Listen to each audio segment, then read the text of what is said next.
That one has to make you wonder, is this agent being a shyster? I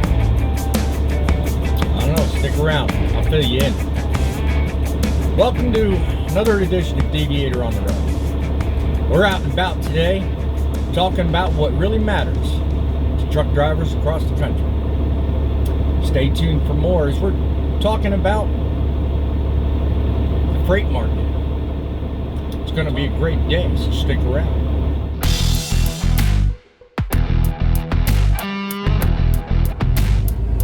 Episode in the box, as it were, where we're talking about the load that I'm doing, and we're today talking about a condensed version of any other topic that I normally do. My goal is to just put out topic-driven information on the trucking industry. I'm looking for subscribers. I'm climbing north of 380 right now. I'm reaching for that initial goal of 1,000. I can use your help, but you got to click that little subscribe button there on the lower right and start coming along for the ride. My passenger seat's open, and there ain't nothing wrong with the suspension in this truck. Buckle up, enjoy the ride, and hopefully today we're going to learn something. So I'm going to talk today about our local agent I just did a little bit of business with, and from that I intend to give you my perspective on the freight market. A new place to live, if you hadn't already been aware of it. If you're a new driver, tune in because this is something you'll want to know about. It's a good day, about 90 in the shade, and we're going to be doing 70 plus on the interstate. Hang tight, enjoy the ride.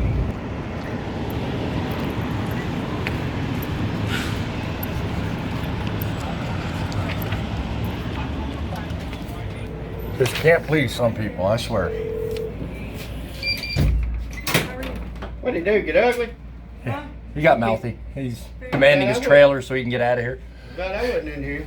I told him. He was about to. How are you today? Obviously a lot better than he. Sorry? How are you here with? The LandStar. And picking up a load for Southern Refrigeration. You got a number that starts with the letter B? Yep. Okay. 2120. All right, so you just want me to put it over there next to that white one over there? Okay. Good deal then.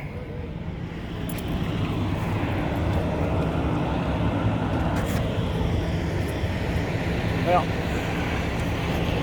somebody wasn't very happy today. But my guess is he's just gonna have to get over it. Because you know what? That's trucking. You saw from the screenshots when we opened the video, the load itself was offered on the board for $19.50. It's well over $4.50 a mile, almost in the high fours. Of course, when I inquired about it, immediately the load was still available, hadn't been covered. But just before a confirmation was sent out, the broker comes back on the phone with me. I call it broker because it's not somebody that I'm familiar with dealing with, but must have been broker related somehow to the broker. Anyway, comes back about a minute or so before asking me everything for the load in question and says, oh, by the way, a mistake was made and you're only offering $18.50. So I was like, well, looking at the situation, sometimes you don't want to hold out, but sometimes you do. And I think this is one of those cases where I decide, well, $100 isn't going to really break the bank. It's my first load after a 34. I've got plenty of time.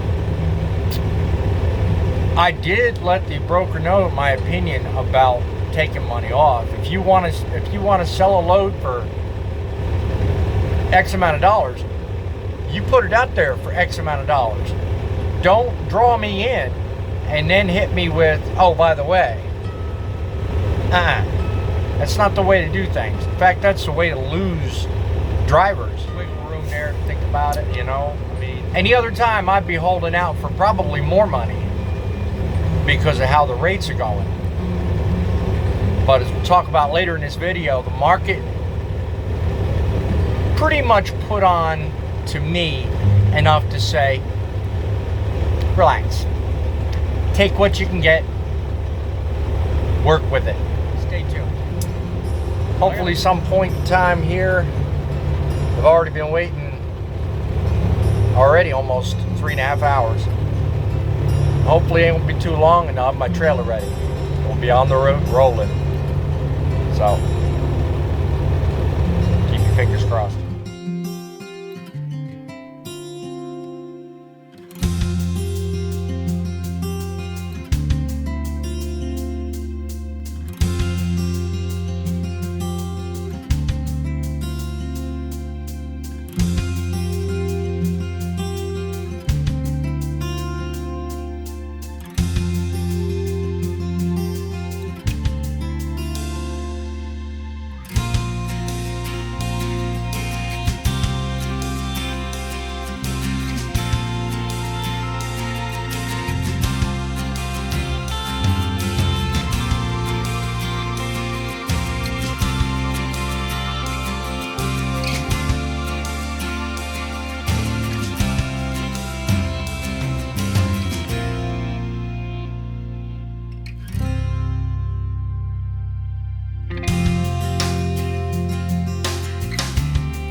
Every week, DAT puts out an update on market conditions. Now, I don't really follow it religiously, but it's a handy thing to pay attention to for just the reasons we're talking about earlier. I sound off a lot about stand your ground, and I'm constantly giving brokers the third degree about trying to take it from us owner-operators, all the while not realizing that what goes up must come down. So keeping up with DAT and their weekly publications is good if you don't want to look like a complete ass. I check it about once a month usually, and the recent publication has the market going slightly sideways, which means it's not really going up or down, it's just hanging out. Now, what that says to me is that brokers are now poised to start taking back from these lanes and giving less to the end of the process, which is us. So, if you're curious about what I'm talking about or haven't really checked into that publication, I'll leave the link so that you can find out details in the video description so that you can find out more yourself. But look into them. It's a very handy publication. In spite of what this DAT publication puts out, the question you got to ask is there really guidance out there on this market that says what you as an individual should ask for? Well, the answer to that question is a big fat yes. Let me explain. As long as there is pallets of goods sitting on a warehouse floor somewhere that need to be transported from one warehouse to another, there's always going to be someone like you or me that has to take on the responsibility of transporting said goods.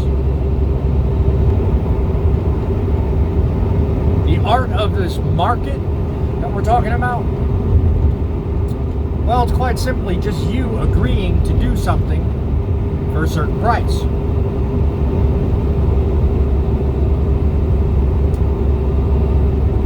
You investigate a load. You know where it starts, you know where it ends.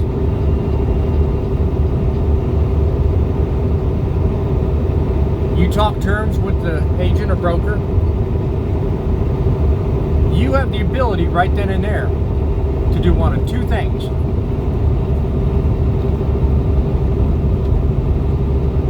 You can either theoretically shake hands and agree and say, yeah, I'll do it for X amount of money. Or you can turn that rig around and head for the next load. You see, you own the rig. You own the equipment, you know what it costs, you know how to maintain it.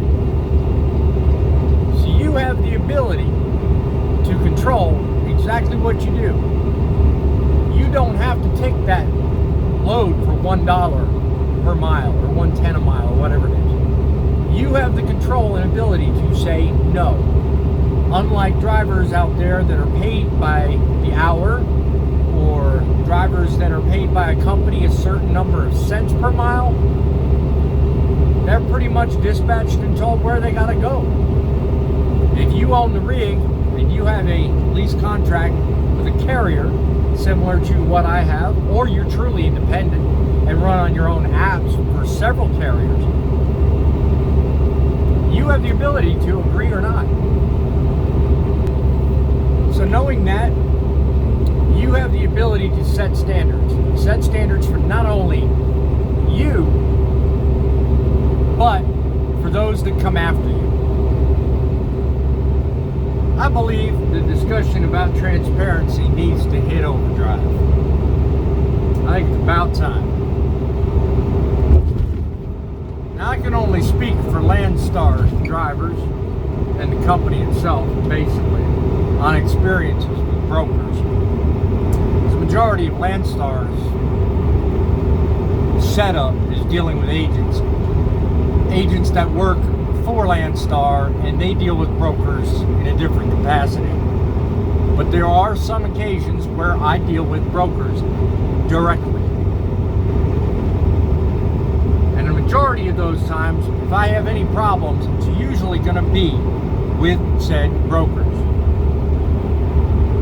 I call them third parties because a lot of times the only reason the agents for LandStar even exist or assist facilitating the trip at all is usually in just getting us paid, setting up the confirmation. But anytime a third party broker is involved, usually I deal directly with them. There's always going to be a problem, one kind or another.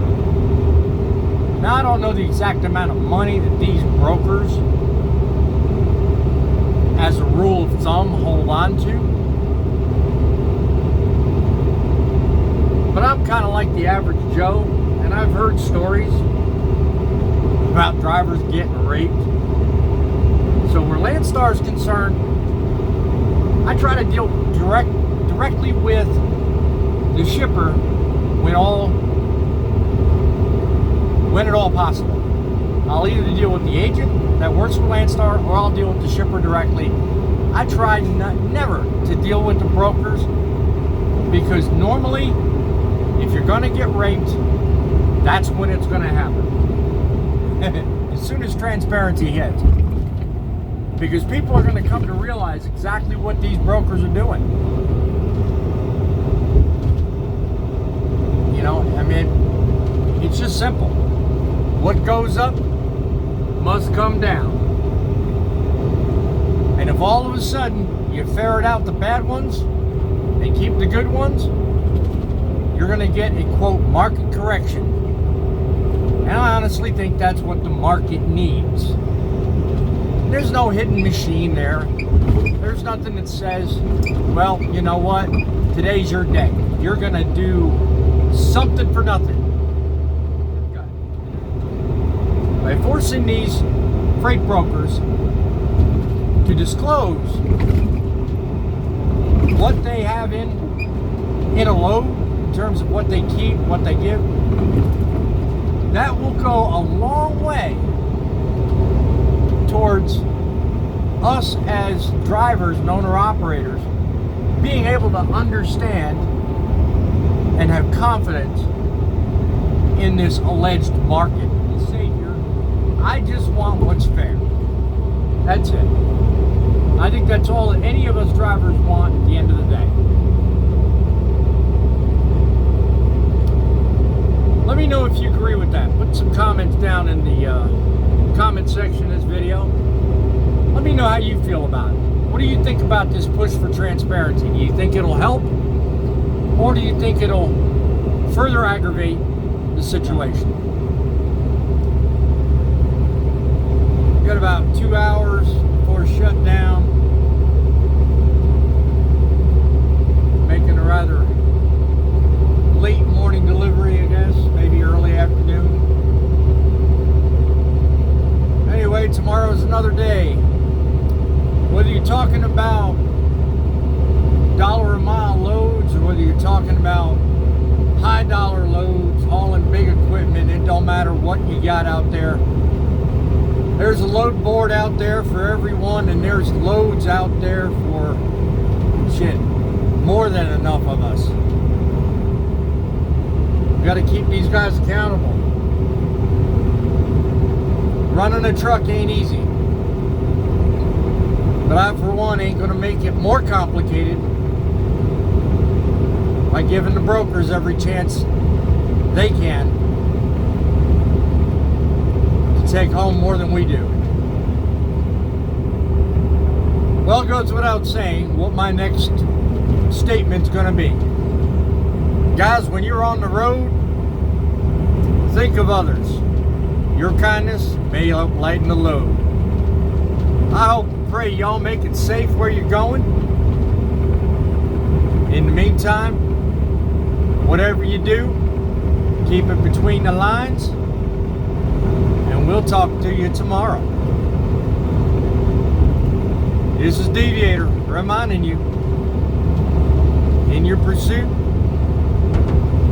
be happy, stay safe, and make it count.